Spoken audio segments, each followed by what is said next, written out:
That's that sound, which means it's another week of high school football in North Georgia. I'm Will Cooper, along with my co-host and good friend Art Mosley, here on a beautiful September the 3rd. Art, how are you doing, my friend?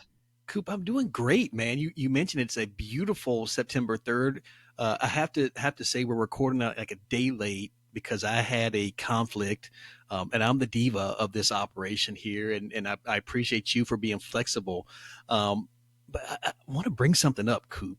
I looked Go at for it. the weather outlook because I was like, man, this false fall is really extensive, man. This is really great. And the high in north central Georgia on Friday is 90 degrees. Coop, I don't know what it's like in Texas, but I was my bubble was burst just a little bit earlier today. So um, other than that, I can't complain. It will be 93 here on Friday. So we're in the same boat. We also have been false falled. It's supposed to come back pretty quick though. I Mm-hmm. think it's not going away for too long. In Georgia, September, kind of when you get towards the end of the month, you start getting into jacket weather. I'm learning that here that will not be the case. So y'all pray for me. Yeah. Send Will your that be good, like cool air vibes. Thanksgiving? Is it Thanksgiving when it starts cooling down in Texas?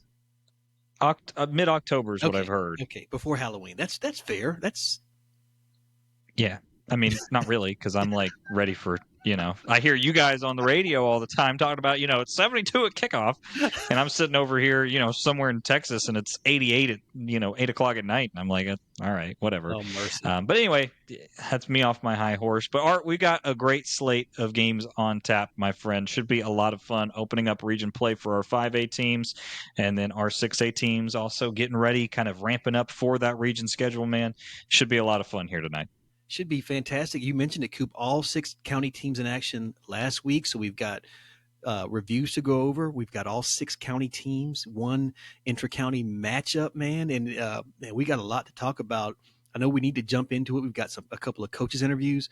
We talked about this at the end of the podcast last week. I want to talk about something at the beginning of the podcast this week. So in case anybody didn't get all the way to the end, but you've got another project. Like you're the busiest man in radio, podcasting, or whatever for high school football, in my opinion.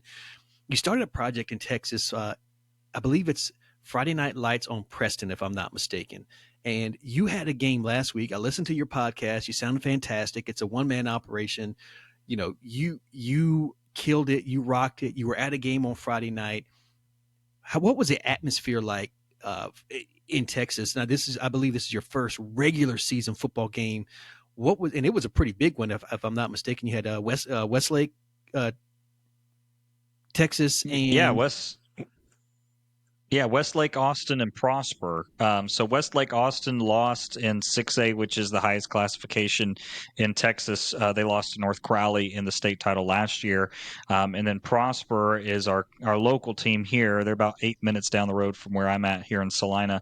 It was a heck of a game, man. Prosper was a pretty big underdog going into that one.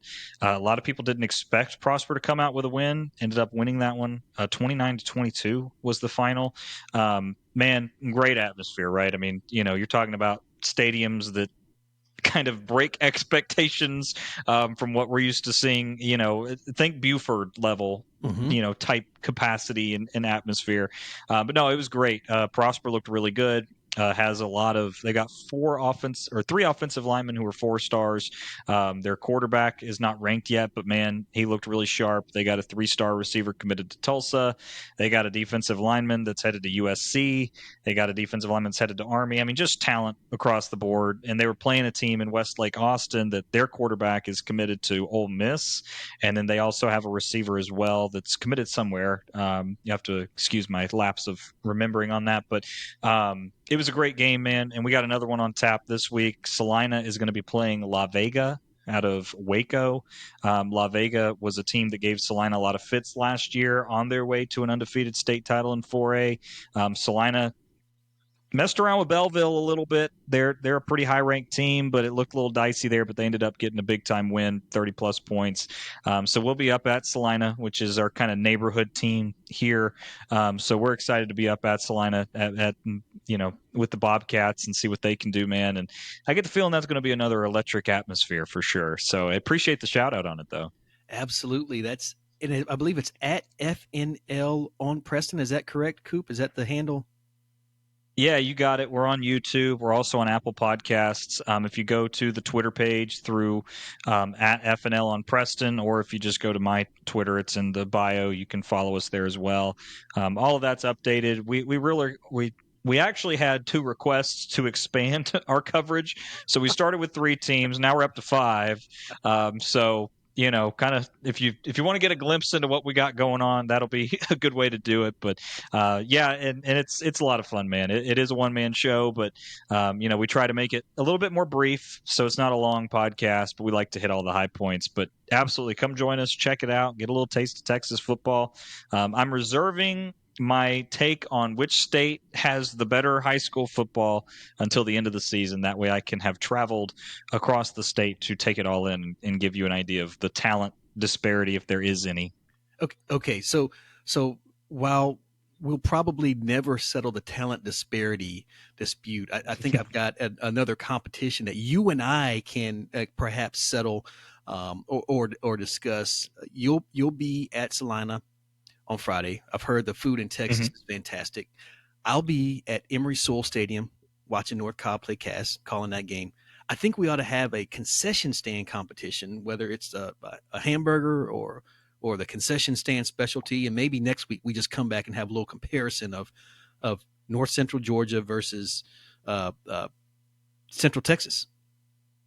Yeah, North Texas, man. Let's do it. You name the food, and we'll do it, man. I mean, I don't know what they'll have there. I mean, we I'm can make flying it a blind. wild card week. Yes. Well, okay, we'll do a wild card for this week. There's very liable to be some brisket sandwiches over there at See, Salina that and we lose that automatically. you're right. So I'll have to see what I can dig up for you. But yeah, we'll do that. That sounds like a lot of fun, man. And excited to hear you guys on Friday night, man. It's always fun to sit at a football game, listening to a football game. And last Friday, obviously, Georgia Tech was playing Colorado at the same time that you guys were on, and we also had the game going live. So I had 3 versions of football going on at the same time. But I wouldn't have it any other way, brother. There we go. Coop, enough about our food competition. Thanks for the 411 on FNL on Preston. Guys, make sure you check that out. It's I had subscribed to the podcast on your podcast player podcast platform of choice. It's wherever finer podcasts are found. But right now it's time to jump into Cherokee County High School football because as I mentioned, we have a full slate. We're going to start as we always do in alphabetical order. At the top, the Cherokee Warriors. Coop going on the road and getting a big win over Pope, and a score that was a lot bigger than I certainly anticipated. So shut my mouth. But thoughts on the Warriors, Coop? Hey, great win. It's so easy to panic after the Sequoyah result, right? Because they played River Ridge close, and then Sequoyah happened, and you're like, oh gosh, like man, this team did not take a step forward from last year. Clearly they did. I think it was a very impressive result. Obviously Zach Parker having to fill in that role for the injured Sawyer Ray. He did a fantastic job. 8 of 15, 178 yards, 2 touchdowns, no interceptions. Again, a theme in Cherokee County this year. And the reason that we have some teams that are looking really good right now is because these young quarterbacks are taking care of the football. That continued. And then the story of the night, it really was Brandon Hamilton. 17 carries, 204 yards, a couple of them 60-plus yard runs. I mean, just kind of gashing that Greyhound defense. They looked really good. We talked about this off air. Anyone that doesn't know this about me, I like to watch film on Saturdays before college football starts. So I'm sitting with my iPad up early, kind of checking that out. That offensive line looks so much better. They were flowing really well. Nation Farmer, Dorian Stewart, those interior guards and centers getting to the next level. I thought it was very impressive from them. One thing that really stood out to me is the first time this year they've been positive in the turnover margin. They were +1.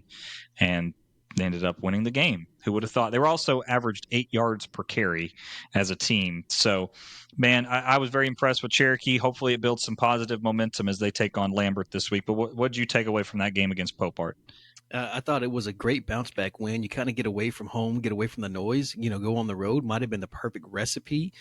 Pope, a young team, very similar to, I think, Cherokee and a couple of other teams in county that they're trying to figure some things out. And Cherokee's athleticism, you said the blocking looked like it came together. I was impressed defensively. A couple of guys, and we can talk about them a little bit, but Coach Holly mentioned them in our preseason show. Trenton Barnett and Zion Bob up near the top of the team in tackles, and I mean, just a great bounce back win. You talked about Zach Parker getting his first bona fide start, not his first varsity minutes, but his first start. Jack Rubin making some great catches and looking like a solid go-to receiver for the Warriors. Now the question is, can they keep it rolling? I think they needed one positive thing to happen. We thought week one they were really close. Week two they maybe been a little bit farther. I don't think they're 61 points worse than Sequoyah if they play again. But it looks like they put that to bed, and now they've got to, in a sense, Coop put last week to bed as Lambert is a team that's looking, they're sitting in in Cherokee's shoes a week ago. They're 0-2 coming off of a bye week and looking for their first win. And this is a pretty proud program that's had a lot of success over the years, but has struggled early on. I think this is a dangerous game for Cherokee, and I'll break that down a little bit, but I think it's a dangerous game because if you take this Lambert team and look at them and say, oh, they're 0-2, we've got this one. It's another team that hasn't won a game. I think you set yourself up for failure because Lambert's 0-2. They played some pretty stiff competition, Coop. Yeah, they have. They lost to Mill Creek 30-16, lost to Walton 27-17. Those are two teams that are really flying high right now, looking really good. Lambert was in this position last year, if I'm not mistaken, coming into this game. I believe they were also 0-2 last year, and I think full-heartedly, I kind of was like, yeah, well, we'll see. But have to give respect where respect is due for Lambert. Again, you mentioned they are a proud program, do have a lot of history on their side. I think it's kind of the duality of seeing where they're at, right? You have Lambert that's had to ruminate on the two losses and knowing that they don't have any wins yet versus Cherokee, who's going to be coming off of normal rest, off of that high of beating a Pope team that, may not make the postseason by what we kind of see so far, but not to discredit the Greyhounds. Obviously, lots of football left to be played. But I think it's that dynamic that, which coaching staff can develop the most off of that. I mean, I'm super proud of Cherokee's coaching staff. I think Coach Holly and that group did such an amazing job to get, specifically high school kids, but, these young men turned around and ready to go because it would have been really easy for Sequoyah to beat them twice to, sure, sit on their laurels and say, yeah, we're bad. But they're not, and they didn't. And I think that's what we kind of talked about at the beginning of the season is improvement week over week. Because if you look at Cherokee's resume right now, Sequoyah, after what they did to Kell, they kind of look like world beaters. And then you have River Ridge, who's, appeared in some top tens and in some rankings across 5A right now. So your two losses are to two top 10 teams in 5A as we sit today. That's nothing to hang your hat at, and your record's not that much worse than what Lambert's got coming in. So, I think Cherokee's in a prime position here to really make some heads turn if they can pull this one off against Lambert. Yeah, I think it's a tough matchup for them, Coop. Last year, Ethan Daughtery, quarterback, threw the ball all over the yard. It was a high-scoring ball game. Lambert won that ball game a year ago, 49-41. So you're talking about 90 points in the ball game between the two squads. Daughtery off to a little bit slower start this year. He's got over 250 yards. A year ago, it was 2,100 yards. Only got 3 touchdowns on the season. He's been sharing some time with a junior quarterback, Patrick Roach, so I'm not quite sure if there was an injury going on there or what the case may be. He's got a few receivers who's really been kind of keying in on Matt Franatovich, Lucas Gonzalez, and Nathaniel Fernandez. They've caught 16 passes for 247 yards and have got all 3 of Daughtery's touchdowns. Lambert probably not going to run the ball as much, so I think you might see contrasting styles here. My question mark for Cherokee is, will they be able to get a pass rush and really get, whether it is Roach or Daughtery at quarterback, will they be able to move them off their mark and create some havoc in the backfield? I mentioned Trenton Barnett, Zion Bob. We know Kason Simmons and the like. So that linebacking core will be busy. And can they run the ball again effectively? You know, Lambert's, we talked about it. They've played against, I would say their strength of schedule probably matches up very well with Cherokee's strength of schedule. So nothing to take away from. They're two, I would say evenly matched teams, but we know Cherokee's going to try to pound the rock, and then Lambert's going to try to get it down through the air. And Cherokee can get pressure. Their secondary can defend, and they can get pressure up front. I think the odds might be forever in their favor this week, Coop. Yeah, I have good news in terms of accuracy. I have bad news for Cherokee fans that the Cooper predictor's back. Now that we have gotten to 3 games, yeah, it's with this. I don't have to. I'm glad that I waited for your segment, unlike last week when I stuck my foot in my mouth on a couple of picks. But luckily, I have math to save me beforehand. So, yeah, the Cooper predictor likes the Lambert. This would be a 56-21 ball game for Lambert, is what it predicts. I don't know that it'll get that high. I think if Cherokee wins, it'll be lower scoring. I think this might be reminiscent of what we saw Sequoyah do to Kell last week, where if Cherokee can eat away at that clock, keep it out of the hands of Lambert and their dynamic passing offense, that'll help tremendously. And I think if they're able to do that, the other key to the game, again, first game that you were positive in the turnover margin, you won. If you can find a way to pick off a ball or two, that secondary is going to be tested with some of those receivers, going down on those routes. Finding a way to do that, combining it with your point of that pass rush, I think that's the key. But I'm going to stay behind my predictor. Maybe some people say cowardly, but I'm going to stick behind it and let it eat because it is typically right. So 56-21, my prediction. Wow. I think this game is going to be a lot closer than that. I think Cherokee is learning how to run the ball effectively. I think that offensive line is gelling, as you mentioned. I do think Lambert is probably a step ahead. They've got a senior quarterback, upperclassman, and Daughtery, who's been there, done that, all-region performer. I think he finds a way. I think this is a lower-scoring ball game, Coop. Something along the lines of 27-21, maybe 30-24. But I think Lambert comes out on top by about 6 points this week.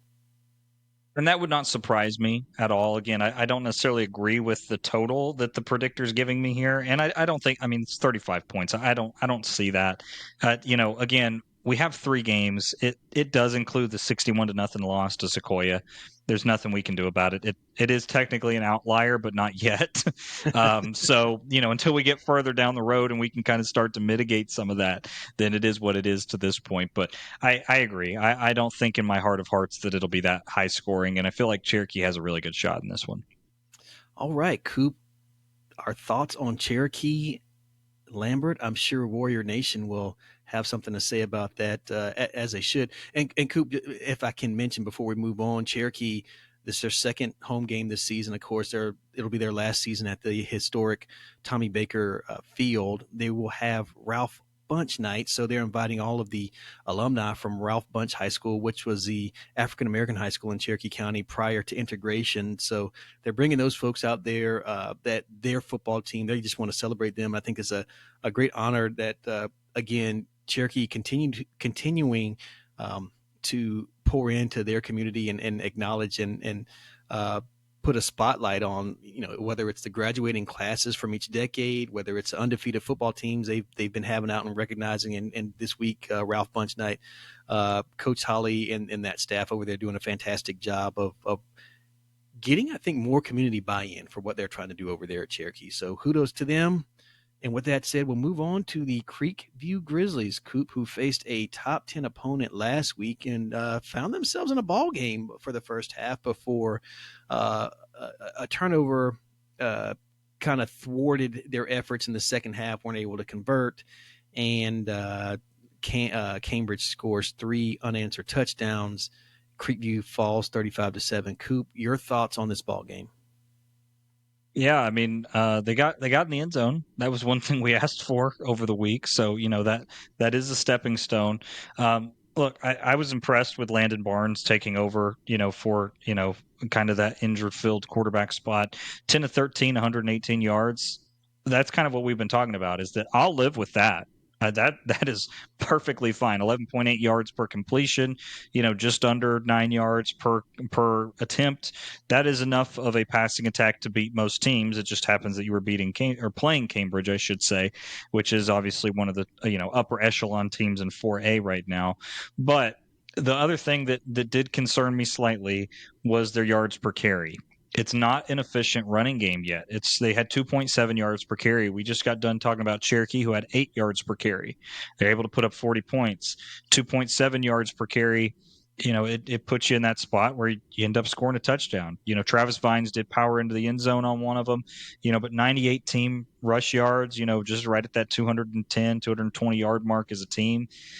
It's just hard. I mean, it's the defense. When I was doing the Cooper predictor for it, the defense is overperforming, which is what Creekview tends to do. Their defense continues to overperform by quite a bit, usually about 10 points. It's a pretty good metric. So just got to find a way to start converting on some of these. Now, with that being said, they have also played the most difficult schedule in Cherokee County, according to a mathematical system. They played the 3A state champs from last year in Calhoun. North Forsyth looks to be a pretty good team in 6A. And then you have you have Cambridge this week, who comes in as one of the top teams in 4A. So you have to tamper some of that down, some of the expectation, and probably some of the frustration in a way.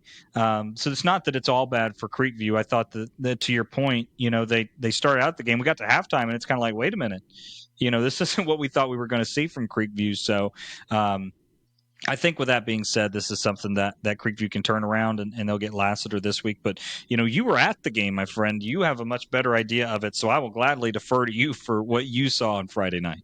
I think the first thing I took away from that ball game, Coop, is that Creekview competed. Down a couple players due to injury, they didn't back down. They were able to run the ball effectively. I would say in between the 30s. I think once the field got a little shorter, things got condensed. They struggled a little bit. As you mentioned, I was impressed with Landon Barnes' ability to find a few different receivers on Friday night.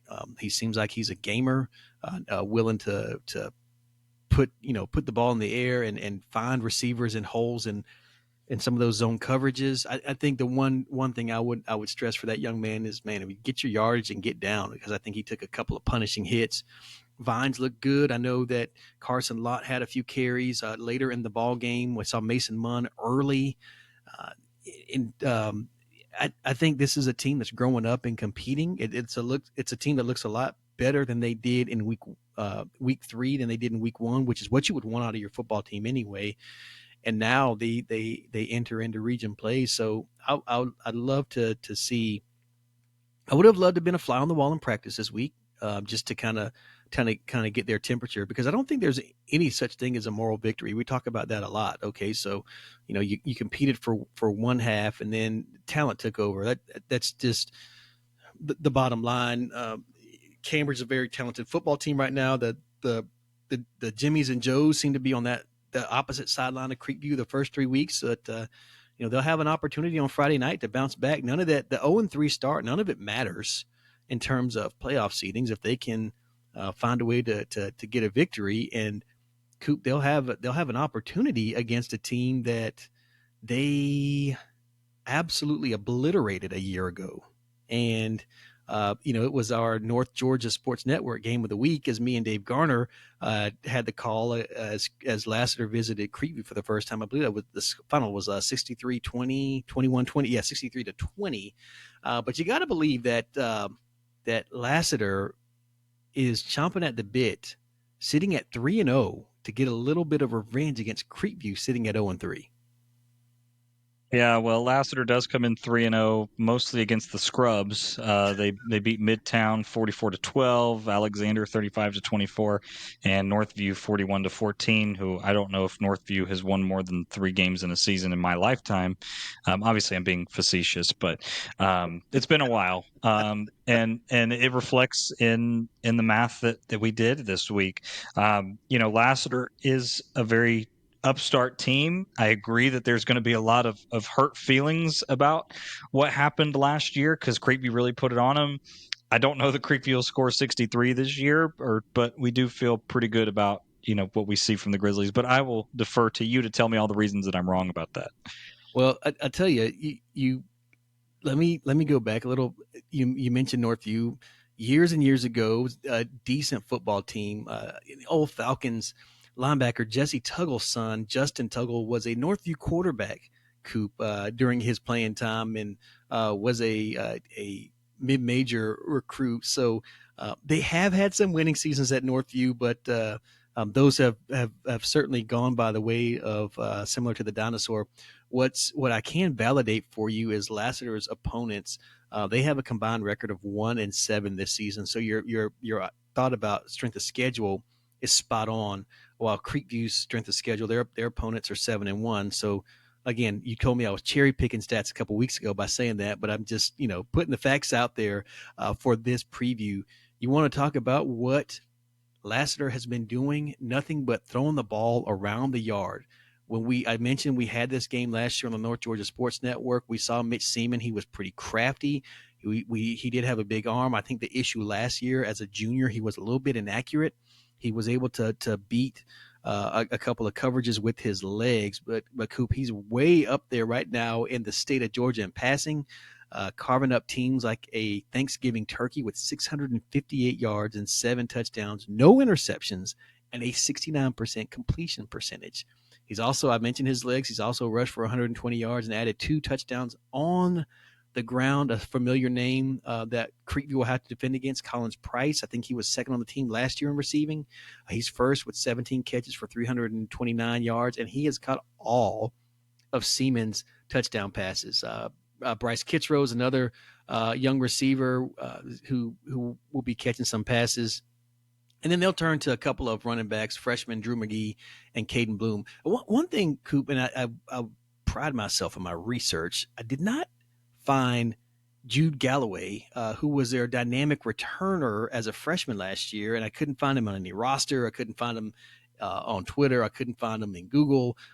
So I'm not quite sure what happened to Mr. Galloway, but he was deadly in the kick return game. So maybe Creekview dodges a bullet this week without Jude Galloway on the roster for Lassiter, but they'll have their work cut out for them. I think for the Grizzlies, they'll need to find a way to come up again with some pressure on the quarterback. We saw J.D. Russell get another interception last week.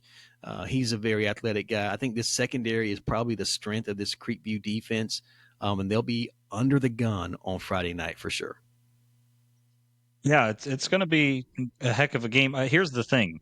I think Creekview's going to get into that game and look around and go, okay, well, we're used to seeing much worse than this. And Lassiter's going to look around and say, we're not used to seeing this. Mm. So I think that the disparity of what they've prepared themselves for will be greatly different.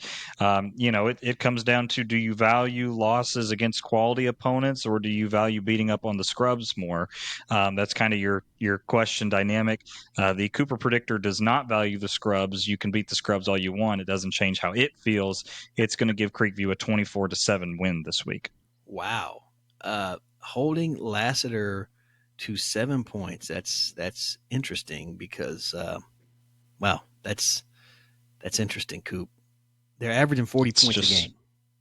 They're averaging 40 points a game. Just so everybody remembers, this is an entirely mathematical formula. It has no bias in it whatsoever. It could care less what name I put beside it. And so I do have a bias, the human bias, certainly. And I think this game's going to be closer than that. I think this Lassiter team, while we can talk about their strength of schedule, I think they're better than they were last year. I don't think Creekview is not as potent on offense as they were last year. They're still trying to figure things out. I think this is a one-score ball game, and I think it comes down to a Colt 45 Davis field goal. Well, you know what? It'll be a 45-yarder to match his number. Colt Davis from the left hash, booting a 45-yarder, kicks it through the uprights. Creekview gets their first one of the season and starts out region play 1-0. Calling your shot. Do you have a score on that? Oh, let's see. Yeah. 24-21. Okay, so you're matching my total almost. Just we disagree on Lassiter getting the couple extra touchdowns. Right. Yeah, I think this game is closer than 24-7. Yeah. Yeah, well, when it's 24-14, we'll both be like, all right. Sweating bullets, right? Yeah, so be it. You want to put a Travis? You want to put a Travis Scott meal No, on that one? I lose every time. Maybe I'll bet on Lassiter. Yeah, I'll bet on Lassiter to win. You can take Creekview. How about that? One for the county. You're going. Oh, you want to take? Okay. I mean, I I'm mean, still picking Creekview by 3, like on my official picks, but for our little tit for tat here, yeah. no, I'll pardon you. Oh, I'll thank pardon you. you from that. Thank you. I'll keep it at 9. Keep it at 9. Fair enough. So that's our Creekview segment. The Grizzlies again, Coop, competitive, battling, keep battling. That's all you can do. I mean, I think at this point it's really up to the offense at a certain point. I think that's the thing you kind of go back and look at. You held Calhoun to 28. You held North Forsyth to 10. You held Cambridge, who had been scoring an average of 50 points per game, to 35. Mm-hmm. Again, your defense has overperformed in every game they've played in. It's the old, HBO. Help a brother out here. The offense got to help the defense at some point. We need a little HBO going on this weekend. HBO. So, You know what? That's the first time in my 49 years of life that I've ever heard anybody say HBO, help a brother out. well, there you go. I've been living under a rock for 49 years, Coop. I'm here to enlighten. I'm a man of culture. What can I say? We may skip a couple generations between us, but between both of us, we can bridge the gaps. There we So go. that's what I'm here to do. Well, my friend, that takes us right into Etowah. Yeah, exactly. Right into Etowah. Yeah. From the Will Cooper, the international man of culture. With the segue into Etowah, Coop, the Eagles were in a dogfight on Friday night, came up on the short end of the stick as they faced Campbell. 34-29. Campbell wins that one. Coop, takeaways from this Etowah team, who is, I would say, in all 3 of their games this year have been extremely competitive with a 1-2 record. Yeah, I think they kind of showed they're not a flash in the pan. That was my question going into this game was, okay, we had the high emotion of Woodstock, the high emotion of Sprayberry with Coach Vavra going back. What are you going to do on a normal Friday playing a Campbell team? Well, they were up and ready to roll, man. That was not a problem for them, which I thought it might have been. So I was impressed with how they came out and performed in that game. Campbell came into the game undefeated. Campbell looks like a pretty solid team right now, and just barely didn't get it. Just barely didn't get enough. I think the biggest thing for me that was maybe different was that Campbell did a good job of taking away some of the passing attack from Etowah. Douglas finished with 10 out of 29, 249 yards, 3 touchdowns, but 2 interceptions was really the difference in this one. He also led the team in rushing with 75 yards, which kind of for the first 2 weeks, I was saying, okay, might need another back to kind of develop a little bit here. Who's going to fill in that role? I think they might just be comfortable with letting Douglas be that option quarterback. At times he looks like, Castellanos out there from Florida State, running those misdirection plays, kind of throwing the rock around when he needs to. Walker Hughes continues to be big. Three grabs, 83 yards, and a touchdown reception for him. Again, that's becoming one of those names and groups that you should know, man. Zeke Douglas to Walker Hughes, that's a heck of a connection that they've got right now, and it's looking good. Defense, did they give up 30-plus points? Yeah. Did they look good? Yes. Cooper Hendricks and Julian Foster both with a sack each. I was impressed with the Etowah defense at times. They got a lot of talent. Man, that's something that I don't think we came into the season knowing that we were going to say. We knew they had some pieces, but they look like a talented group. They fly around, they hit people. So I've been very impressed with the Eagles so far in this one, this season in particular. Obviously, the record doesn't reflect it. Still learning how to win, right? I talked about this in the preseason show, but teams have to learn how to win. It's so easy to get into the used to of losing, but closing games out, finalizing things, that's the biggest difference. So Etowah is looking pretty good between, the first and third quarter. It's just that final quarter sometimes gets away from them. So I think that's going to be the key that they need to work on, and they'll have an opportunity to do that this week against Chapel Hill.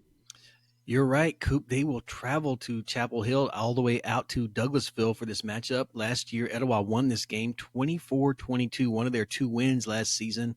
This is only the second time these two teams have met. In their history, last week Chapel Hill a 30-6 winner over Osborne, and it seems like Osborne, had a couple of years where they were kind of on the up and up, and it feels like they might have regressed to the Osborne we've been used to over the last few 6, 7, 8, 10 years. Coop, not a ton of information on this Chapel Hill team. Nehemiah, but they call him Nemo. He's kind of their Swiss Army knife. You'll see him on offense and defense. He'll run the football. He'll catch. He'll play safety. Very athletic guy. I can see him matched up against Walker Hughes when Chapel Hill's on defense and Etowah's on offense.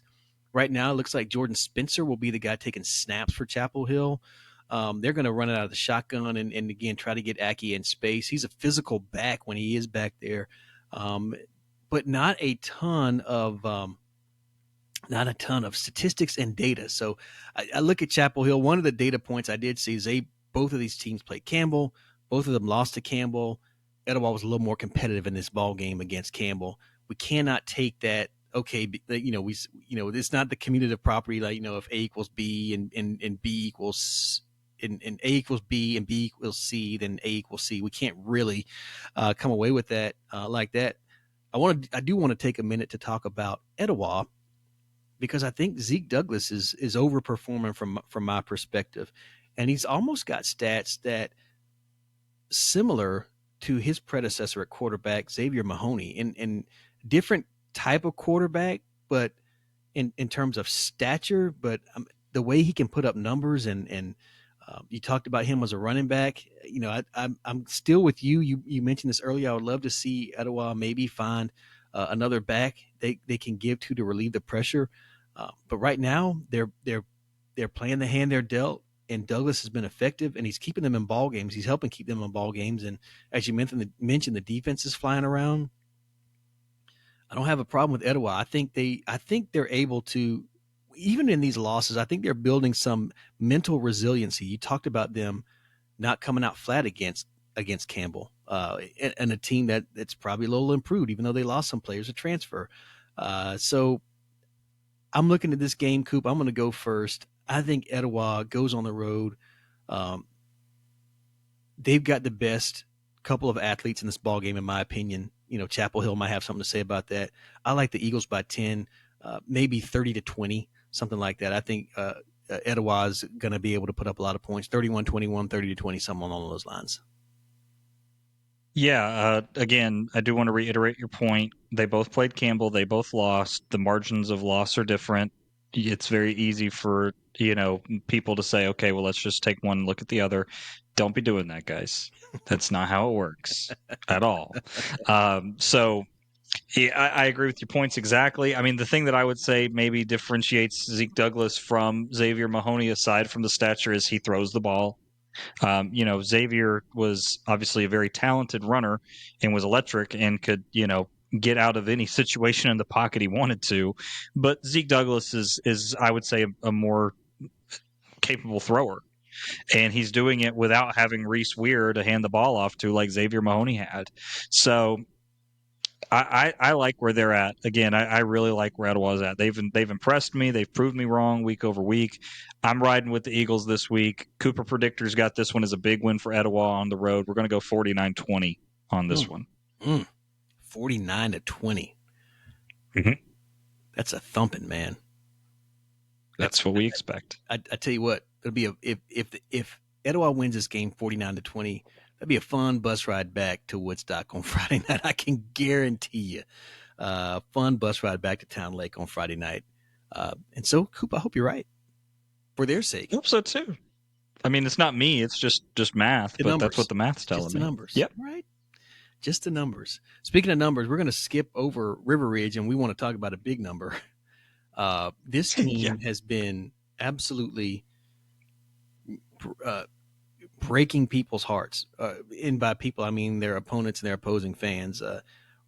Coming into this ball game a year ago, we probably didn't think Sequoyah had much of a chance. Kell had the talent. disparity. I would say this week talent about on par. I think you had Sequoyah by 5. I had Kell by 5 or 4 or 5. We were kind of in that neighborhood. I was way wrong because I picked the loser to win. But even in that, we were maybe both underestimated Sequoiah's ability to bust out the whipping stick. And absolutely, they beat Kell like they stole something, Coop. For the second week in a row, Well, they just obliterated their opponent. They did. And when we talked to Coach Teeter on the podcast last week, he said that it's going to be key for them to maintain possession of the ball. And they did. And they got back to joyless murder ball. And boy, was it fun to watch. I formation was back, baby. We're looking like 1982 out here. I love it. But no, it was great. It was great. It shows Sequoiah's ability. That's the thing is we've leaned so much into the passing attack, especially after last week. Again, Jack Ripley did such an amazing job against Cherokee. It's like, look at this high flying offense, and despite the fact that they put up almost 40 points last week, they really didn't go high flying. It was much more of a standard set run type offense from Sequoyah. And it just happened to work. Now, again, it helps when you got Will Ruzecki, who you're handing the ball off to, and you got Brody Craig and Alex Brewer that are blocking for you. The biggest thing to me was, on that point, though, Colby Martin was 4 out of 13 through the air. Mm-hmm. It was not an efficient day passing. And I'm sure if you talk to the Sequoyah coaching staff, that's what they would tell you. First thing would be, we got to work on that because, that's not going to work against some teams. But it's about finding the way to win. It's about doing what the game calls for. And to their credit, man, so a lot of coaches, and I think even Coach Teeter told us this, you'll game plan for what they're going to take away. Sequoyah is at the point where they can say, we're going to do this, and we're even going to tell these guys on a podcast that we're going to do this, and you're not going to be able to do anything about it. So whatever you want to do with that information, you can do. So for me, it's Sequoyah imposing their will. They frustrated Kell. Kell looked really lost at times. And again, Kell was ranked in the top 10 in 4A, as they should have been. They had beaten some quality opponents up until that point. And I think that Kell will make their way back into the top 10 in 4A. And I think that if they hadn't lost by, 31 points, they probably would still be in it. But it just so happens that they got spanked. So all of that to say, the other thing I want to mention, that defense, man. Credit to Coach Buddy and that entire staff. They have filled some of those holes that we were worried about. We were worried about losing Ian Mariah. We were worried about them losing Etowah Wagundale. Michael Fountain, Michael White filling right back in there. 3 sacks. And then 3 interceptions. Brooks Darling had 2 interceptions. Benji Smith with the interception as well. That's 3 total turnovers for them. That was all within the span of a few minutes in the second half. They were just lost out there. So Sequoyah, again, they continue to impress because it would be, if they had won by 3, it would be like, yeah, okay, Sequoyah, good win. But the fact that they're doing it in such convincing fashion just is unbelievable. Yeah, I think people around the state are starting to take notice. Like you mentioned last year, 3-point win on the road. Maybe someone had thought it was a fluke. This year, absolutely manhandling the Kell Longhorns, who a historically proud program. I think Sequoyah was more disciplined, was able to stick to their game plan, and they have an identity, and I think that's the difference. And hindsight's always 20/20, Coop. I don't think Kell really knows their identity right now, and they're probably kind of singing their, resting on their laurels and thinking, okay, we got these guys are coming back in. But I think this is a team that's focused and disciplined, or has been focused and disciplined here the last 2 weeks. Sequoyah, you talked about Colby Martin not having his best passing game still, Coop. On the season, Martin with well over 400 yards passing, 3 touchdowns, no interceptions. So despite maybe not his best night against Kell, he's certainly been efficient this season. And Will Ruzecki almost to 500 yards here, three games into the season, 491 yards and 7 touchdowns, averaging 8.6 yards a carry. He's been an absolute machine. We know he's a Memphis commit.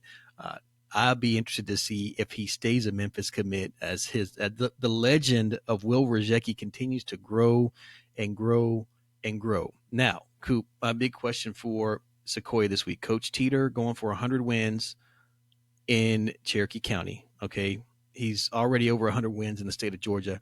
He's also going for 200 career wins. So, Coach Teeter also coached down in Green Cove Springs in Florida at Clay High School back in the early 90s. Racked up a handful of wins down there where he cut his teeth before coming up to Dunwoody in Georgia before his trip to Cherokee, Sequoyah, where he currently sits. So a lot on the line from a historical perspective for Coach Teeter. He would not want this about him. My question is, you're facing a team in Riverwood, okay, and they're averaging 23 points a game, allowing 19.6. They've got a junior quarterback, AJ Rahal. He's a pretty good passer. He doesn't have a ton of weapons around him. Zach Stair is going to be his big play receiver. He's a guy who can break long runs, but the question is, will Rahal have time to find him? And I just don't know. I think on paper, this is all Sequoyah at every position. They're better, and I don't think this is a secret. And I think in most games, the rest of the way out, they'll be better in most games that at every position. I know that's a bold statement here in week 4, but I'm going to go ahead and drop that. My question for Sequoyah is, do they lose focus? Will they come out slow after will they be, as Coach Teeter said, will they be listening to their classmates and us and everybody else in the community tell them how great they are? Or will they just get back to work and realize that, it's one game at a time? And they should beat Riverwood by 50, right? That's the common denominator. It should, they should be able to pick their number, but will they have the focus? And that, in my opinion, that will be the bugaboo for this team for the remainder of the season and how far they can go in the playoffs. Yeah. To echo your point, the Cooper predictor has Sequoyah winning this one 99-0. That's pure math. Obviously, that's not going to happen. You set all kinds of records doing that. The running clock prevents you from putting up those kinds of numbers.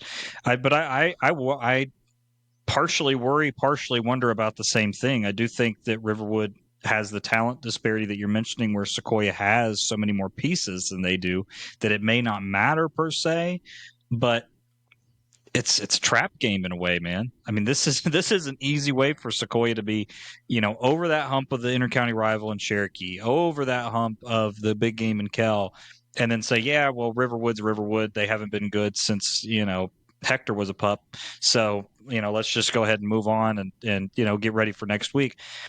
Man, it does concern me slightly. I don't think Riverwood's a great team, but if Sequoyah doesn't come out strong, with a mobile quarterback, it can get out of hand at times. So I don't think Sequoyah's in danger of necessarily losing the game per se, but if they're not coming out strong and focused and like they want to dominate and they want to continue that dominating run that they're on, then yeah, I wouldn't be surprised if Sequoyah wins this one, 28-21 or something. I think that the talent disparity keeps them safe from actually losing, but we could be in for a surprise. So hopefully, the coaches and really more than the coaches, because I know the coaches are telling them not to rest on their laurels, but hopefully the players are taking that in stride and saying, yeah, we had that with Denmark. We got that out of the way. Now let's get into what we want to do, and we want to start the region schedule with a dominating win. Yeah, not to mention that perhaps the Chiefs looking ahead as next week they'll be playing Sprayberry at home in what by my accounts is probably the region title game. I know much to the chagrin of our other county teams, the River Ridges, the Woodstocks, the Creekviews of the world, but let's realistically looking at it, Sequoyah's been the team to beat, and they've got a big one next week, but they've got to take care of business this week. Coop, I don't think it's – I think that this game gets out of hand early. I don't think Sequoyah – if there is a lack of focus, I think they're able to overcome that. I've got the Chiefs by 5 touchdowns. I think it could be much worse. Yeah, again, mathematically, it could be 100-0 if you want my honest opinion. I'm kind of worried about Sequoyah kind of resting back a little bit. I'm going to give Sequoyah the win by about 17. I think it might be something that's slow to start, and we're like, man, why is it 10-0? And then you kind of get to that second half, and things start to open up a little bit more. But that's kind of where I put Sequoyah in that range. So hopefully they prove me wrong. We would rather them win 99-0, like the math says they should. But there's a human element there for sure. Certainly. Well, those are our thoughts on the Chiefs. Another dominating performance. We'll talk about them in the power rankings here coming up. But first, Coop, we've got to get to our North Georgia Sports Report game of the week. All right. So we've got two teams, two county teams, an inter-county matchup rivalry game. This is the 8th game of the series. River Ridge leads 5-2 over Woodstock, which is Shocking. right. This is, if I can say it, River Ridge, in these 7 matchups has been Woodstock's daddy. Like I'm putting it out there. They've won last week. Let's start with River Ridge first, Coop. They're the visitors. They'll be traveling over to Woodstock.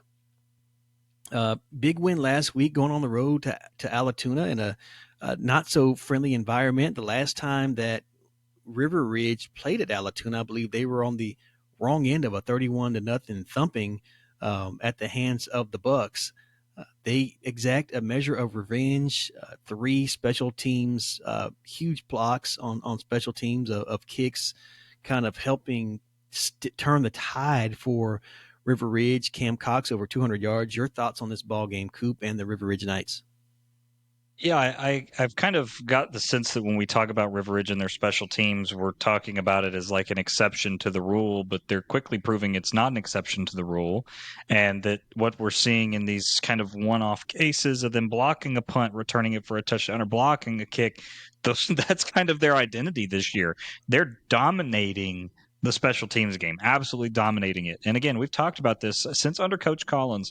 They tend to have a good plan put together, but not dominant like this. I mean, this has been next level dominance this season, and rightfully so. Again, they blocked a punt for a touchdown, they blocked a point after attempt, and they blocked a field goal attempt.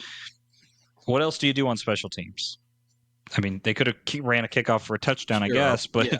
I mean, other than that, man, I mean, it's just killing them. And look, they're doing everything else right too. Again, Cox over 200 yards on 23 carries, incredibly efficient. Their yards per carry is ridiculous. They're an efficient running attack. Lockerman went 8 of 11 for 65 yards. Creekview fans will be mad at me for saying this. That's plenty. 65 is plenty. The game called for it. I don't have any problem with it. And the reason that I don't have a problem with it is, again, the yards per carry make it not matter, right? If you know that every time you're going to turn around and hand the ball off on an average and you're going to get 7-8 yards a pop, then who cares if you can pass the ball for 300 yards? I don't. So they're efficient. Harris DeRizo on defense, 3 sacks. Look out, man. I'm telling you, this River Ridge team across the board, maybe not as talented as Sequoyah, to your point in the last segment, maybe not as talented across the board as Sequoyah is, but there's not a level of this team that you're like, that's the weak spot. That's the thing that we could get them to mess up. That's the thing. Maybe the passing game, but again, I don't know. I don't think it's that Hunter Lockerman can't go vertical. I don't think that he can't stretch the field or that those receivers can't. I think it's just the fact they're getting into these games and saying, we're averaging 7 yards a carry. How can we not turn around and hand the ball off? It's easy money right now. So, I mean, they're doing everything right. Special teams, offense, defense. Their defense is really good, which I did not expect coming into this year. I thought maybe they would be kind of around where they were last year. I thought there'd be some regression, but they look much better than they did last year on defense. So, Riveridge is in a really good spot. Some of the more intelligent of us would have probably put them at number 2 in their power ranking last week, like I did. But those of us who did not will answer for that shortly as well. So, but yeah, I like what I saw from the Knights. Again, they didn't surprise me. I picked them to win that game last week, and I thought they performed as expected. Shots fired, and rightfully so, Coop, on that analysis. You are spot on. They're just finding ways to win. You talked about DeRizo, younger brother, I believe, of I'm gonna Hunter. butcher this, Hunter DeRizo, on that 2020 team, if I'm not mistaken, that went to battle Lee County in the Elite Eight. Also, talking about the brother connection, Matthew Burdett, also at linebacker. So, kind of a family connection. We've talked about this with Coach Collins, just trying to change the perception and of what it means to be a River Ridge Knight. And it looks like that that attitude, that mantra, has really permeated the program as these next crop of Knights.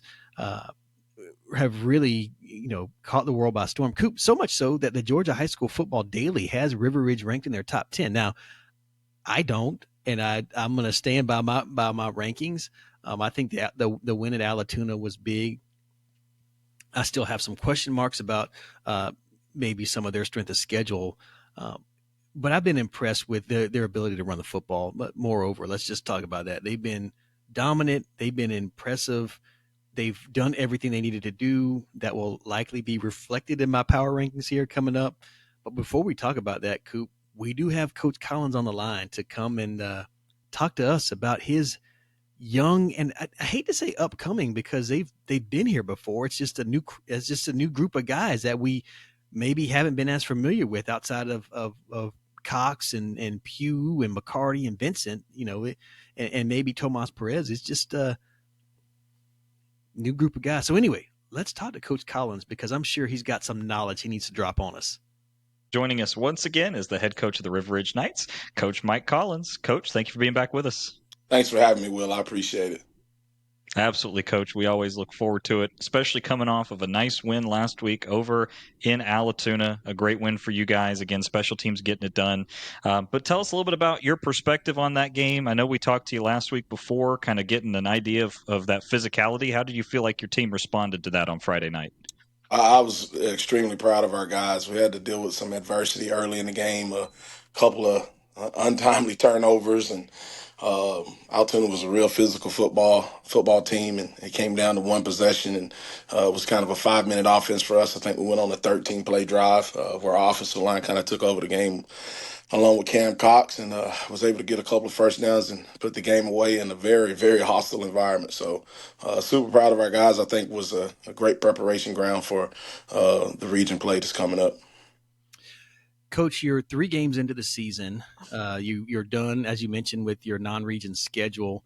What's your evaluation of your team right now to this point? Are you guys on schedule where you thought you would be? Are there areas of improvement that you can discuss? Overall, what do you see from your football team 3 weeks in?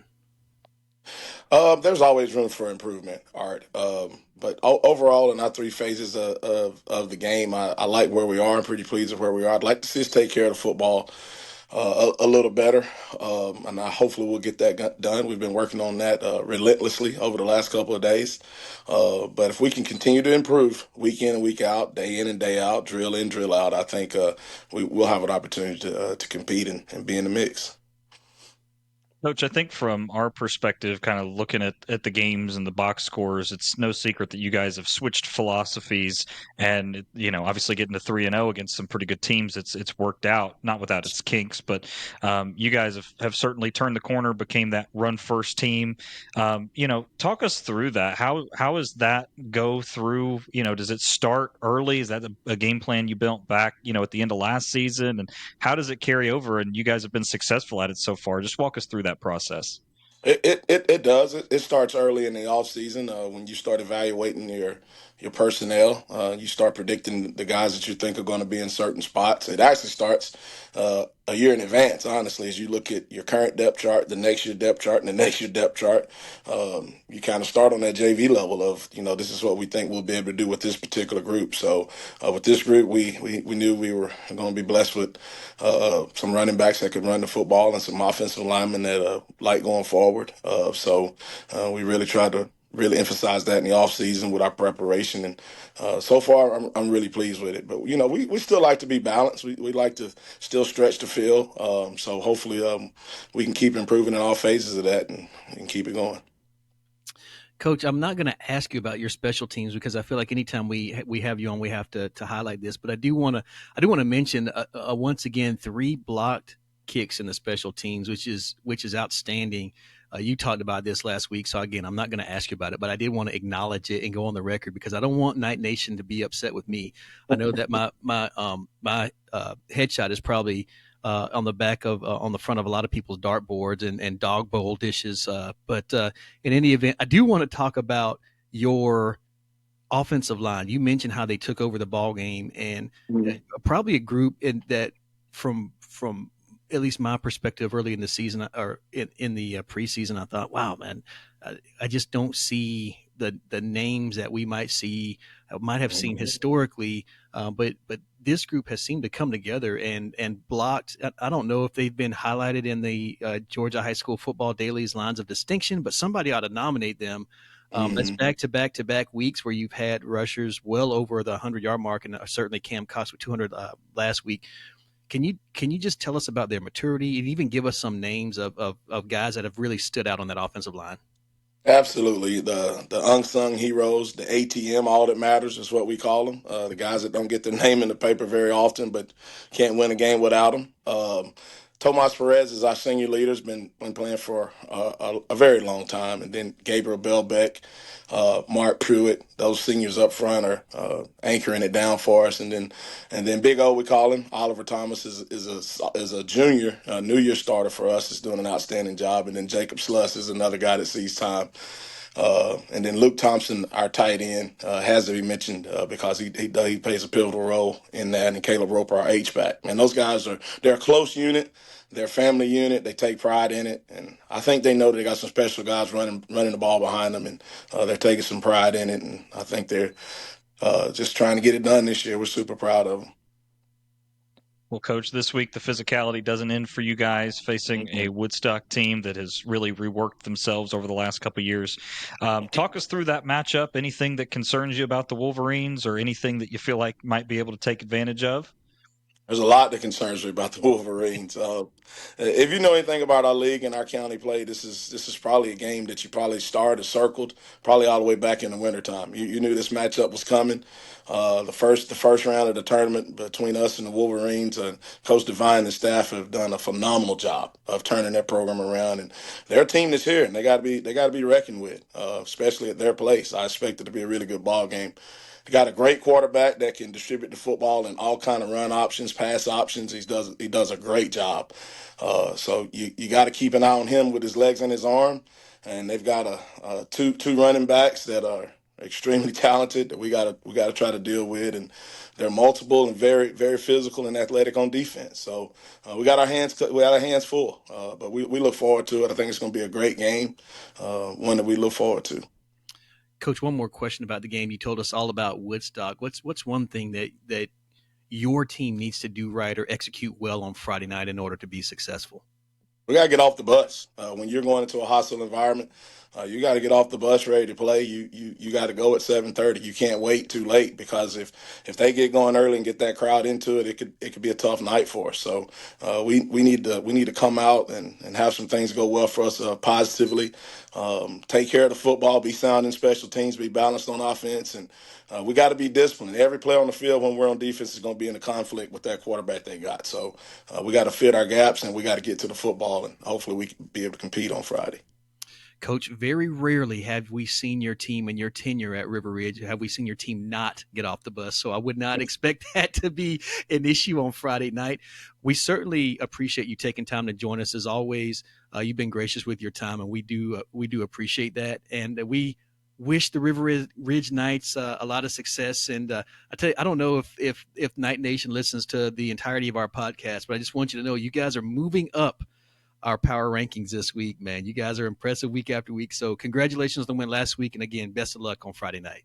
All right, we appreciate you. And Will, you're trying to get our folks to move that picture that you talked about earlier, I guess, aren't you?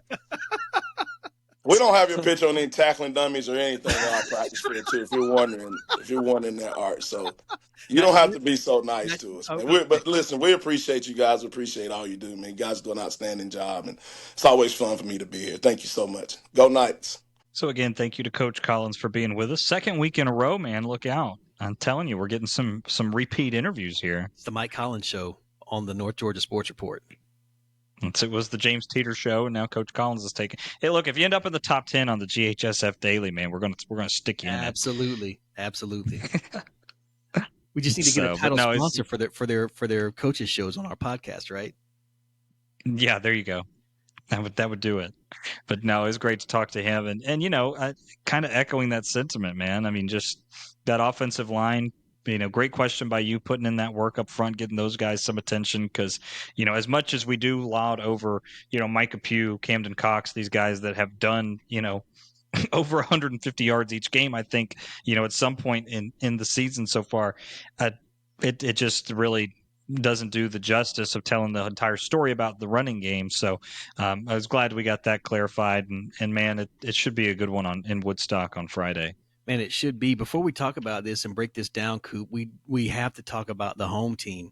The Woodstock Wolverines have, after dropping their first one, won 2 straight in convincing fashion. They'll be at home for the 3rd week in a row.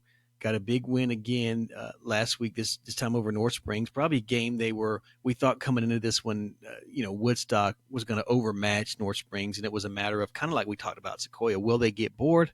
Will they be ready to come in and do their work ahead of a game that has a lot of implications riding on this one? You don't want to get off to an 0-1 start. This River Ridge has had your number. You're trying to break in some new players, and it looked like Woodstock is kind of everything is falling into place for them at the right time. Coop, your thoughts on Woodstock's win last week over North Springs and where they are this season? Yeah, it's hard to know where Woodstock is, to be honest. I mean, the loss to Etowah continuously doesn't look so bad. The wins against the other teams continue to, again, beat up on the scrubs. It's beating teams that you should. So it's kind of hard to nail where they're at right now. I mean, history would tell you from last year that with this staff, they're in a really good spot. It's just that they're not putting up the numbers they did last year, right? We're talking about, this game last year against North Springs. Zach and I called that game. I mean, they ran them out of the building. Mm-hmm. This obviously wasn't as crooked of a score, but physically imposing it was. So for Woodstock, for me, it continues to be about their balanced attack. It's Burmeister. He went 14 of 20, 229 yards, 4 touchdowns and a pick. And then Xavier Murphy, 58 yards and a touchdown, kind of leading that running back corral, which we've seen, Washington kind of fit into. Really a handful of guys that they are trying to get involved in the standard running game, along with Burmeister, who's getting some of those quarterback rushes as well. It's hard to know where they're at. I'm just based off of their record, to be honest. I think forward looking, I think they're probably better than they were last year. I feel better about them than I do last year, because this was a game that River Ridge kind of, started to run them out of the building. It was Woodstock quickly, and then River Ridge quickly, and then it was just River Ridge. I don't see that happening this year. First of all, River Ridge isn't built that way. I think that this will be much more of a Woodstock kind of back and forth type game. But, from their overall record, kind of looking back before we get into that game, man, it's hard to know. It's really difficult. They're obviously beating who they should. I know they're still upset about the Etowah loss, understandably so, but that's all. That's really all I can say. I mean, you beat who you were supposed to beat, man. Yeah, I can't disagree with anything you said, Coop.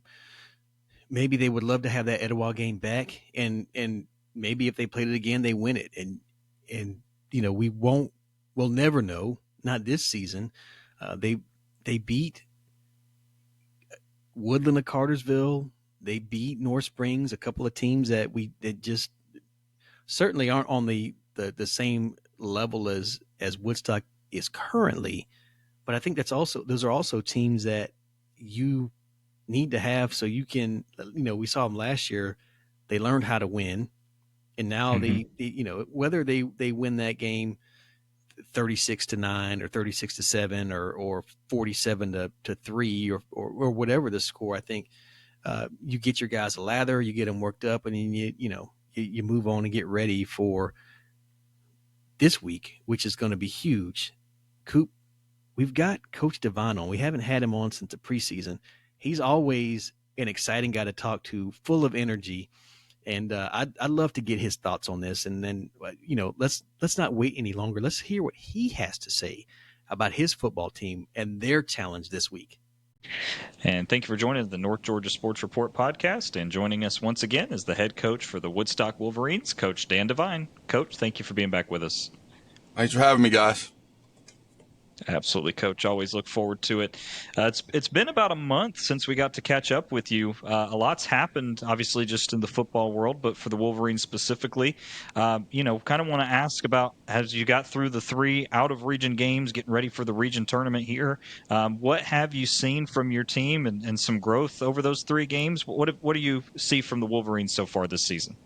Yeah, I think right out of the gate, you play your down the street rival in an tough overtime loss, emotional loss, which is just one of the best games I've been a part of in a long time. And, coming out on the wrong end of it, but I think it showed a lot of things. It showed fighting us, number one, but number two is we can score the ball. And, we did some decent things defensively. And then, the last 2 weeks, just kind of getting back on track, getting a little bit sharper as you go. And coming away with the wins. But I think you're looking for progress on both sides of the ball and special teams, of course. And I think we got that. So, and getting on the winning side of things helps, also. But yeah, I think just growth there. And now you got to prepare for one of my opinion, one of the best regions in the state. So, it should be fun. Coach, it's probably not fair to ask this question about comparing different teams, but the Woodstock team you had last year, who was, I would say, caught some teams by surprise, and your squad this year, who's probably got to live up to some expectations. Comparing those two, what's the difference in this year's team, 3 games in, that you've seen as contrasted to that group from last year? Yeah, I think that's exactly it. I think the expectation and the culture set to where, the expectation is to, number one, compete every week, but number two, to come, on the right side of some of those. As the first year is just kind of setting your culture and, creating the building blocks of your program. And last year was, we took a couple of steps in the right direction. Because we started, Graham is a 10th grader at that point, and a lot of our athletes were so young. So now it's expectation. I tell our kids a lot of times now you're going to be the hunted sometimes instead of the hunter. So I think that's a big key too. So, and I think that's good for us. That helps us with preparation, helps with practice weeks and all that. So, pressure's a privilege is what I tell our kids, and games like this coming up this week is what it's all about. So, we're looking forward to it for sure. Coach, one thing, just kind of looking at box scores and watching some tape here and there, you guys have distributed the ball incredibly well. Off the arm of Burmeister, I think you have 5 receivers who have caught the 8 passing touchdowns on the year. Can you talk us about the receiving core and the growth that you've seen in them? Because I think that might be something that we were kind of surprised about to see pretty early on. Yeah, sure. I think that was a question for us coming in, is because we lost a lot of production at that position. But Ryland Hubbard's really stepped up, and Hub played for us last year. He played on both sides of the ball, actually. This year is mostly receiver, but he's kind of the one leading the charge. He's got great hands, great route runner. And we're sprinkling a bunch of other guys, DJ Wilson, Jordan Foster is a tight end who was a basketball kid who came out to play for us. So just, really just, Graham and Coach Pierce, distributing to whoever needs it, in the right spot. But Graham does a great job of that, with his arm and obviously with his legs too. So when it's not there, he definitely gives us that threat as well. Coach, you mentioned Graham Burmeister, and I feel like anytime we talk to you, we can talk about your quarterback because he is a special talent and he's kind of growing into his own. He leads your team in rushing, but I want to talk about a name that we haven't talked about. Xavier Murphy is a guy, I think, when we look at the box score, like Will mentioned the last couple of weeks, he's kind of stood out to us. Well, what's been the secret to his success, and how has his running kind of helped out Graham back there in the backfield of quarterback? Yeah, X has been a great addition. Was a young buck for us last year, just learning the offense. This year, he's a track kid, ran track nationals over the summer, so he could fly. So I think getting him in the backfield and coach getting him the ball multiple ways. But the thing that surprised us with X, he's not the biggest in stature, but he's willing to stick it in there and between the tackles and the tough runs. That's what we've been most impressed about with him is 3rd and short, 4th and short. Coach calling his number and him putting his head down and still getting it. I think that's really impressive. But he's also got the speed to break, and I think that's what's exciting. And he's really good out of the backfield too with his hands. Coach use him as a slot receiver as well. But that he's definitely coming into his own. We're super proud of him. Had a great off season, hit the weight room real hard, and obviously on the track. But yeah, really coming into his own. Super proud of him. And Coach, that leads us right up into this week, a big matchup, not only with a county rival, but also starting the region schedule this week against River Ridge. You guys will have them at the Woodshed. What do you see from the Knights that maybe pose some problems for your group, and what's it going to take for you guys to be successful on Friday?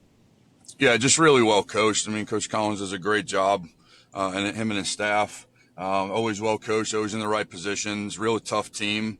When I came back to the county, I always, looked to coach and see like that's kind of how we want to build our team from inside out is the way he built it, from at River Ridge when he started there. So, just really tough. They run the ball effectively. Got a quarterback with an accurate arm, and the defense is stout, so we're just going to come ready to play.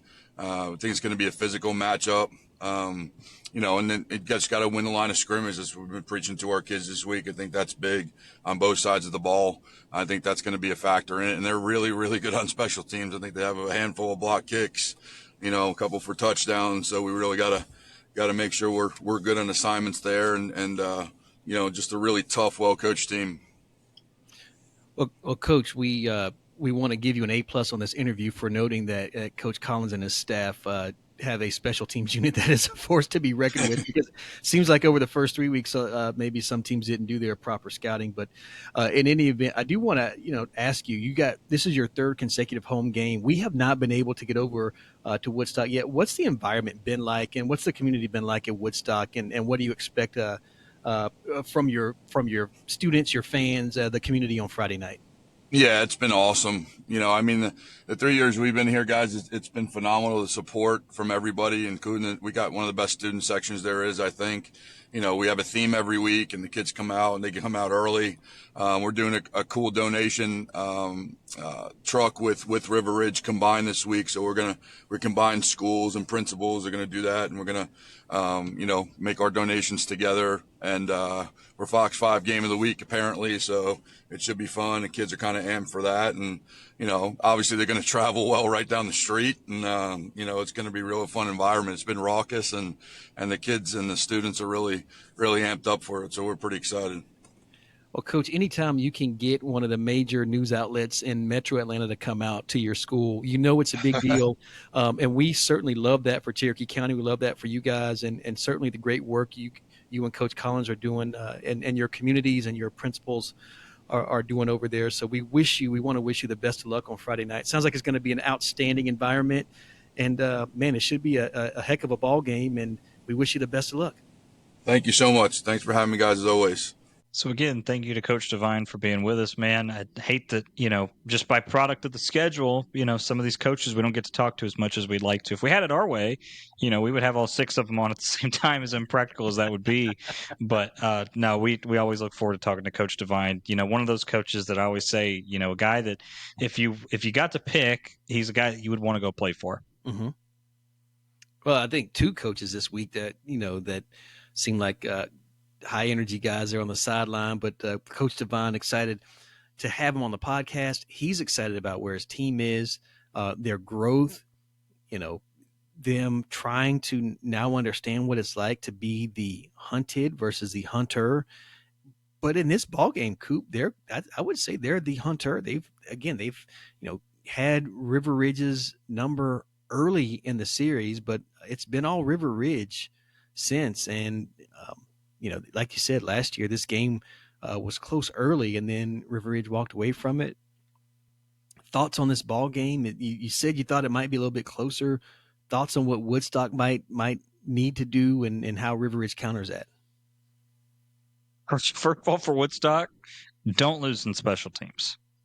Don't have to win it, but don't lose. If it's 4th and 3, don't punt. Just go for it. If you're thinking about lining up for a long field goal, don't. Just stay away from it, man. I mean, I don't know what it is. They didn't shock Allatoona by knowing that, Allatoona wasn't like, I didn't know they were going to do that. So, whatever it is, don't do it. No, I'm being facetious. They got to take care of the ball on special teams, man. Absolutely have to. If you're going to punt, max protection, if they return it, so be it. If you get to a field goal situation, making sure your kickers get it off quick. Tyler Howard is a kicker. Making sure he understands what the challenge is, showing them the tape, making sure that everybody's locked in. Some of those offensive linemen, especially if you start at your own 25, you kind of grind your way down to the 15, and it's 4th and 3, and you go for that field goal. It's easy to kind of let up a little bit. That's got to be a strong, consistent part of Woodstock's game. Second thing, Woodstock has to take care of the ball. Burmeister, I want to see no interceptions if Woodstock's going to win this game. I think they have to be clean on the turnover sheet. River Ridge does not turn the ball over a ton this year. They're very protective with it. They're turnaround handing the ball off. Couple of fumble issues early against Allatoona, but I don't see that being an issue. I think they have to do that right. And then for me, River Ridge might have to find some production in the air for the first time. I think Woodstock has arguably as talented of linebacking core as that River Ridge has seen up until this point. Mm-hmm. So the Woodstock linebackers are going to be able to backfill some of those things in the wash. So they're going to have to be able to fill those gaps. And I think that Woodstock can. So River Ridge might be forced into some positions where they're going to have to go to the air, testing the arm of the young Hunter Lockerman, testing some of these receivers that haven't been used to being called on so much this year. So those are kind of the keys to the game for me. Anything you feel like I missed on that? Well, Coop, I think you're spot on.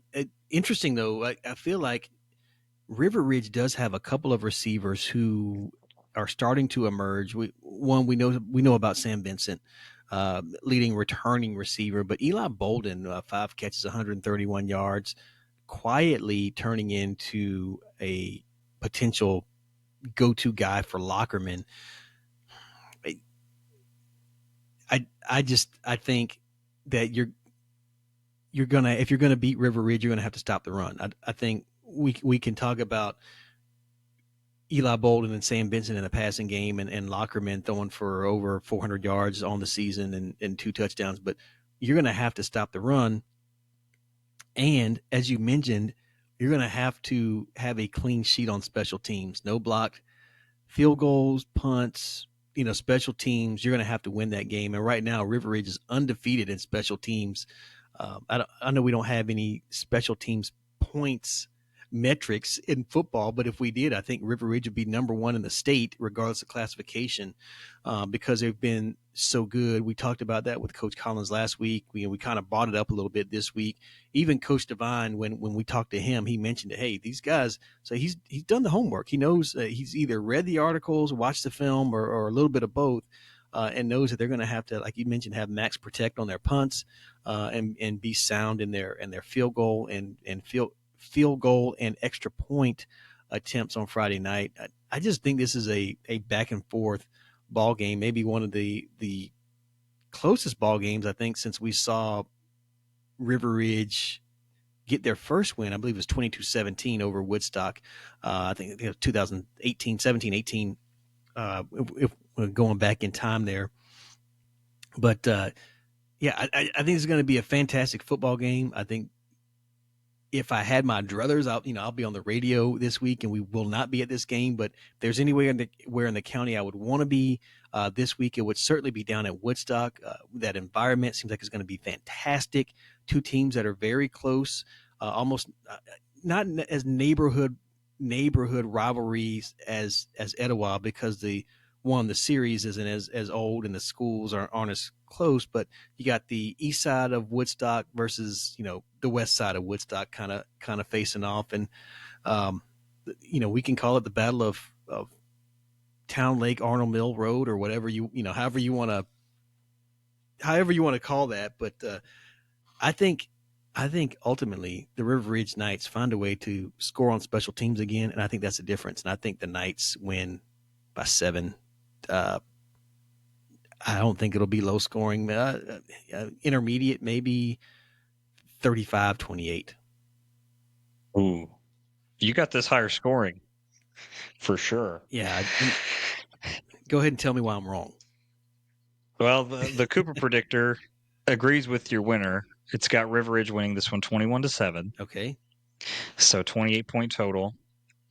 I think it's probably going to be about 31-point total, and I don't think it's going to be that high scoring. I think River Ridge is the favorite by a field goal. but I think it'll be 17-14, 14-10, something like that. River Ridge just hasn't put up a ton of points, and their style of ball isn't conducive to it. So, I mean, the only way I see this getting high scoring, and if it's the higher scoring it is, the more I lean towards Woodstock. The only way I would go as high scoring as you have it is if Woodstock won, would be if Woodstock got out to a fast start and aired the ball out and developed the running game and was able to do that throughout the game. I think it would look more like the Etowah Woodstock game. Just Woodstock would come out on the upper hand of it. Because again, River Ridge, yes, finds ways to win, but they haven't won through that high scoring affair yet. They haven't been pushed to that limit. So their defense is keeping them from those situations. They're doing it more ground and pound. So I do think River Ridge will impose their will. I think their defense will keep Woodstock from doing what they typically do. And I do think it'll be lower scoring. And again, I personally, I like the Knights by 3. I'm going to go 17-14. The Cooper predictor also likes a lower scoring game, but gives River Ridge a 21-7 win. All right. Well, we shall see. Should be, again, I think this is going to be a fantastic ball game. Regardless of the heat early in the afternoon, it should cool off rather quickly on Friday night. So if you are in and around the Town Lake area, we strongly and highly suggest you go check out the Wolverines and the Knights, two teams that we anticipate will be in the postseason again this year, in a battle that may come into play for home field advantage later on down the road.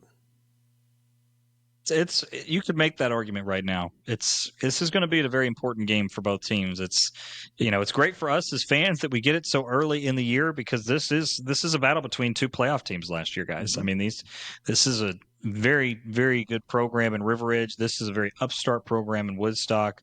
Coach Devine mentioned the atmosphere there at the Woodshed. If it's anything like it was last year, it'll be a heck of a ball game. Very excited for it, and glad we picked it for our game of the week, man. Like we know what we're talking about or something. No doubt, Coop. Well, we've made it through our reviews, our previews, 2 coach interviews. Again, thank you to Coach Devine. Thank you to Coach Collins, always so gracious with their time. We can't thank them enough. Them and I'll also give a shout out to all of our other county coaches. We thank you all as well for always being willing and able to come on and talk ball with us.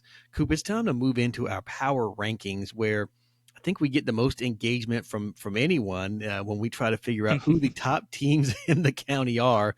I tell you what, since I think your power ranking last week was more indicative of what mine looks like this week, I'm going to let you lead, and then I'll follow, and then we'll see how close we are as we are, 3 games under our belt so far. Yeah. So started off at the bottom, number 6. I got Creekview, the only team that does not have a win in county so far. Yeah, I'm going with Creekview too. I dropped them 1 spot this week. No win. I think they're playing again. They're continuing to improve, but right now, as you mentioned, no, winless right now. Even though their opponents have a 7-1 overall record, they're at the bottom right now, and we'll see if they can get a win this week. Yeah. And number 5, I'm going to go with Cherokee. Nice win, but I think the top 4 teams are still just a step above. If they beat Lambert, maybe there's some upward movement they can have, but my power ranking is unchanged in that regard. Cherokee will continue to stay at 5. It's almost like I was cheating off of your paper in math class this week, because I also have Cherokee. We'll see. I also have Cherokee at number 5 this week, coming up with a win. I think that propels them over. That was enough for me to move them up 1 spot, and I think that just matches. I think you were at your 5 and 6 didn't change from last week from my recollection. So I've got Cherokee. I'm joining the Cooper bandwagon here for the Warriors at number 5. So that's where I have at number 5. Coop, who do you have at number 4 this week? Yeah, my power rankings are not changed. It's still Etowah at number 4. You lost a close game to Campbell. I don't know how that's supposed to jump you over the 3 teams that won games, so they're going to stay at 4 for me. All right. I do not have Etowah at number 4. This is where we deviate. I've got Woodstock at number 4 based on my body of work. I think Woodstock has beaten the teams they were supposed to beat. One can argue if they should have beat them by more, or, what's enough. I don't know.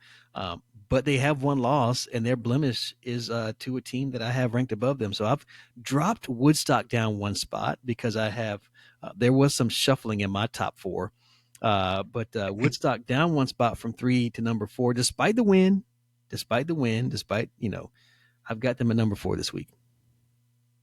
It at least sounds more logical than putting Riverwood at 4 last week. That was such an interesting decision. I mean, I can, applying your logic from last week of county wins mean more than anything. By that logic, Woodstock does technically belong in 4. Again, I don't agree with it. That's why I don't have them at 4, but that's fine. At least you're writing the logical fallacies from last week. Logical fallacies.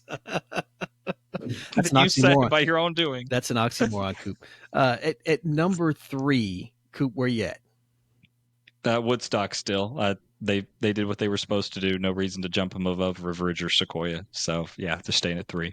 All right. I've got Etowah at number 3. I know I'm going to catch a lot of flack for their 2 out of county losses. They are ahead in my poll of the team that they beat. Fair enough. I don't hate that. That I'm fine with that. I understand it. I don't agree with it. Again, my metric is if they played on Friday, who would I pick? I still think Woodstock in a revenge game wins that game. I think you have to take the revenge factor out of it if you were trying to just. But I understand. I understand where you're. I think if these teams played 10 times, you flip a coin probably each time. That's my opinion. And I think Woodstock wins 6 out of the 10. So that's kind of where I give the edge to. That's fair. It's wrong, but it's fair. So, I mean, it's okay. Yeah, sure. Coop, let's move on. We've only got 2 teams left now. Both of us. I've got Etowah at 3. You've got Woodstock at 3. Number 2, where you at, Coop? Yeah, I got Sequoyah. No, I'm kidding. I got Riverwood number 2.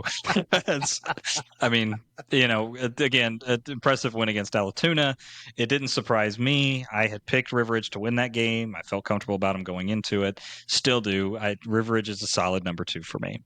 Yeah, I've got Riverwood jumping 2 spots from number 4 to number 2. Coop, you mentioned this last week, 3-0. I had a question mark on that first win of the season. Might have been some just first week nerves, everybody trying to figure out where they belong.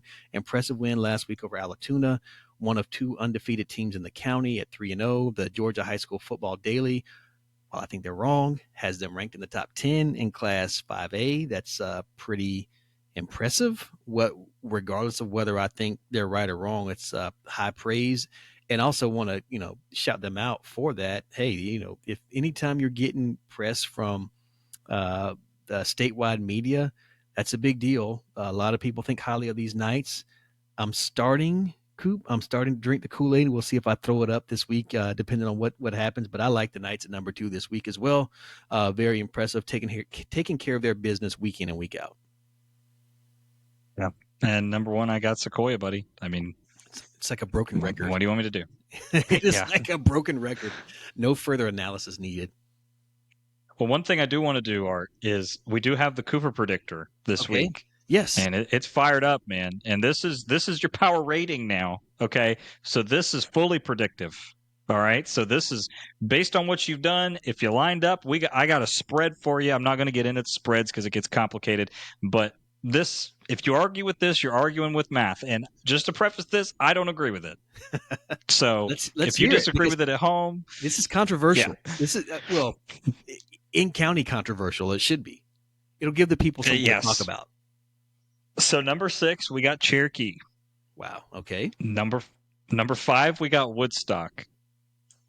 Oh, okay. Number 4, we have Creekview. Okay. Number 3, we have Riverwood. Note on Creekview and Riverwood, they are separated by half a point, mathematically speaking. So if Creekview played them at home right now, the predictor would predict Creekview to win that game. Interesting. Do with that what you will. Interesting. Number 2 is Etowah. And then finally is Sequoyah. I'm not going to go over the spreads, but I'll give you just an idea of what it would be like. If Sequoyah lined up and played Etowah, who's ranked as the second best team in Cherokee County mathematically, Sequoyah would be a 34-point favorite.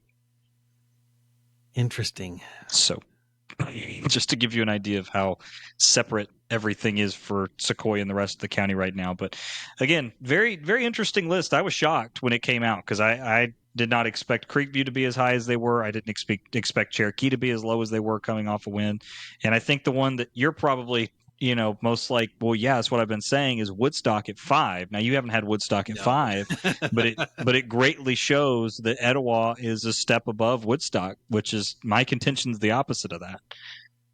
Well, I mean, unfortunately for us, we'll never know, between Woodstock True. and Etowah because they have already played. But it is interesting to see the math take all of the emotion out of it and just look at the numbers and see where it ranks. And certainly for the folks who are new to the podcast, Will does a fantastic job with the Cooper Predictor. And as we get more data points throughout the season, this will it's really tough to deny what the Cooper Predictor is saying. It's got a high accuracy rate in game picks, and it's math. It's just the facts, and facts don't care about feelings, and the Cooper That is Predictor exactly right. does not. So interesting takes early in the season. Like I said, as we get more data points, I'm excited to kind of pit our ratings against its rankings.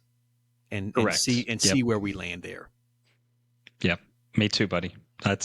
We'll see, man. Again, I always look forward to it just because it gives you such a glimpse into what the people are probably thinking at home in a way with if you're a fan of Woodstock, you're probably pounding the pavement on why you should be number 2 and Riverwood shouldn't be. And if you're an Etowah fan, you're pounding your pavement about why you should be number 2. Well, time will tell. Only time will tell. Cool, we've made it through another episode, man. I know we talked about FNL on Preston, the Texas high school football. I'll try to remember that. I'm working with Dave Garner this weekend, so I might have to buy like 2 meals, one for me and one for him, and he might eat both of them. So I hope. Well, he does. I worked with him for years. Trust me. Anything you get, he's going to double it. And shout out to Dave. Running solo on the broadcast last week for 101.1 the Pulse radio, the pulse of high school football in the state of Georgia, and over there at Skip Pope Stadium. Did a fantastic job, at least the part I was able to catch. And the consummate professional is Dave Garner, despite the jabs he takes from us week in and week out. He did a great job. It's not easy to call a game by yourself. I've done it a few times. He handled it great. An old pro, very proud of him. Very, very easy to listen to. Again, encourage everybody, if you're out at a game, I do it too. Put your headphones in, listen to the guys call, because you guys do a great job with it. Well, I appreciate it, Coop. If I can just give a quick plug there, we will be at North Cobb Emory Sewell Stadium as the North Cobb Warriors take on the Cass Colonels. Cass coming in with a couple of high-rated prospects. Bear McWhorter headed to Michigan on the offensive line. Brody McWhorter headed to Mississippi State at quarterback. And then on the other side, you've got Teddy Gerard, a junior quarterback already signed or committed to play for Notre Dame. Zach Bellew at running back, a sensational sophomore. And, of course, we get to go see our old friend, Coach Josh Shaw. We're looking forward to watching Coach Shaw. His son, Trey, starting in the secondary at safety and has been fantastic. Lights out. Trey, a junior over there. So looking forward to watching that ball game. But, Coop, again, we appreciate if you tune in. Certainly some great games in and around Cherokee County this week as well. If you guys get out, man, we love the interaction. We've been seeing it on Facebook. We've been seeing it on the YouTube comments. Keep commenting, keep telling us how right we are, how wrong we are. We love the banter. We've got thick skin. We just appreciate each and every one of you taking time out to listen. We hope this gets you primed for Friday nights, and really hope it helps put a spotlight on Cherokee County football. Again, 2 teams by Georgia High School Football Daily ranked in the top 10. We're getting some press, man. I tell you what, Coop, and I know we're closing this out, but I think Sequoyah probably, if maybe a higher rated team than what they're currently ranked now. I've got them at number 9. I know Georgia High School Football Daily has them at number 9. I think they're probably playing like a top 5 team right now, but just so much traffic in front of them. So we'll see how that shakes out over the next coming weeks. I know that Coach Teeter is only worried about one game at a time, but again, spotlight on Cherokee County. The Fox 5 game of the week is over at Woodstock River Ridge. It's a great time to be following, playing, a fan of, a prognosticator of high school football in Cherokee County. Absolutely, partner. We always look forward to it. And again, want to echo, let everybody, we want to hear your agreements, disagreements, comments, concerns, philosophical questions late at night. Let us know it all, man. We love it. We love talking about it. And absolutely, brother, excited for that. I agree. Sequoyah to me is probably somewhere around 5 or 6, but obviously not the way the state publications see it, and that's okay. I will reserve my thoughts on River Ridge for next week and if they should remain in the top 10 or not. Fair enough. We shall see. Coop, it's been a pleasure. We'll be back here, same bat time, same bat place next week. You got it. Let's do it. All right, man.